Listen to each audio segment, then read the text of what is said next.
Pernahkah kamu mendengar tentang kampung-kampung yang hilang? Bukan karena bencana, bukan karena perang, tapi hilang lenyap begitu saja. Lalu muncul desas-desus, katanya mereka pindah ke dunia lain, dunia bunian. Apakah mungkin? Apakah kampung tua di Sumatera yang lenyap itu masih ada, tapi tak bisa kita lihat? Itulah judul di episode ini, Kampung yang Menghilang. Apakah mereka menjadi kerajaan bunian? Bagian pertama, misteri kampung yang hilang. Di berbagai wilayah Sumatera, dari Minangkabau, Toba hingga Kerinci, kita sering mendengar cerita tentang kampung yang hilang. Bukan hilang karena waktu, tapi hilang secara gaib. Di Minang, orang tua sering berkata, dulu ada kampung di sini, besar dan ramai, tapi tiba-tiba hilang. Sekarang cuma hutan, tapi malam-malam kadang terdengar suara gong dan talempong. Pernah dengar seperti itu, teman-teman? Kami sering mendengar itu kalau kami pergi ke hutan-hutan. Atau cerita tentang kampung yang dikutuk karena melanggar adat, lalu tenggelam ke bumi. Namun anehnya, masih ada orang yang pernah tersesat masuk ke dunia itu. Melihat pasar, mendengar suara zikir, melihat orang-orang yang berpakaian rapi, sopan, dan penuh adat. Tapi semua itu bukan dari dunia kita. Bab kedua, siapa orang bunian? Orang bunian adalah makhluk halus yang diyakini hidup berdampingan dengan manusia. Mereka disebut beradab, hidup dalam komunitas, bukan adat, bahkan memiliki kampung tersendiri.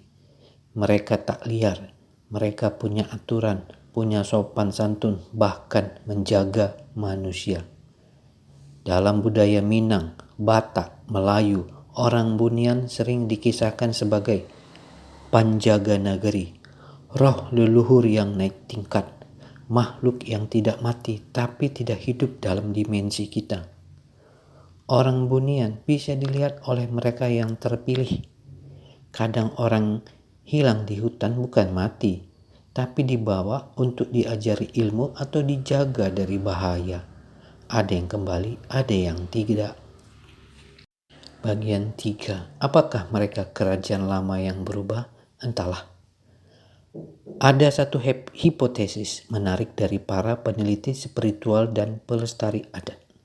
Jangan-jangan kampung yang hilang itu tidak musnah. Mereka hanya bertransformasi menjadi dimensi lain, dunia bunian. Mungkin mereka adalah kerajaan-kerajaan kuno yang sangat sakti, punya ilmu tinggi, menolak tunduk pada penjajah, dan akhirnya memindahkan peradaban mereka ke dimensi gaib. Dalam tradisi tantrik dan Bhairawa Vajrayana di Sumatera, ada kepercayaan tentang kekuatan untuk menghilang dari dunia fana, masuk ke dunia roh, atau mengikat jiwa dan ruangan dengan mantra-mantra tertentu. Ini bisa jadi menjelaskan kenapa kampung mereka tidak ada lagi, tapi energi adat, suasana spiritual, dan kisah-kisah tentang mereka masih sangat hidup. Kita mungkin hidup di zaman modern, tapi jangan lupa kita menginjak tanah yang pernah jadi tempat berdirinya kerajaan-kerajaan roh. Dan mungkin orang bunian bukan sekedar mitos. Mereka adalah kelanjutan dari peradaban yang menolak musnah. Mereka menjaga adat, menjaga nagari dari balik semak dan kabut. Mereka tidak meminta disembah, hanya dihormati sebagai penjaga antara dunia yang terlihat dan tak terlihat. Jika kampung yang hilang itu kini jadi kampung bunian, maka mereka tidak benar-benar hilang. Mereka hanya berpindah ke tempat yang hanya bisa dijangkau oleh jiwa yang bersih dan hati yang terbuka. Dan mungkin malam ini ketika hutan mulai sunyi, mereka sedang menatap balik ke arah kita.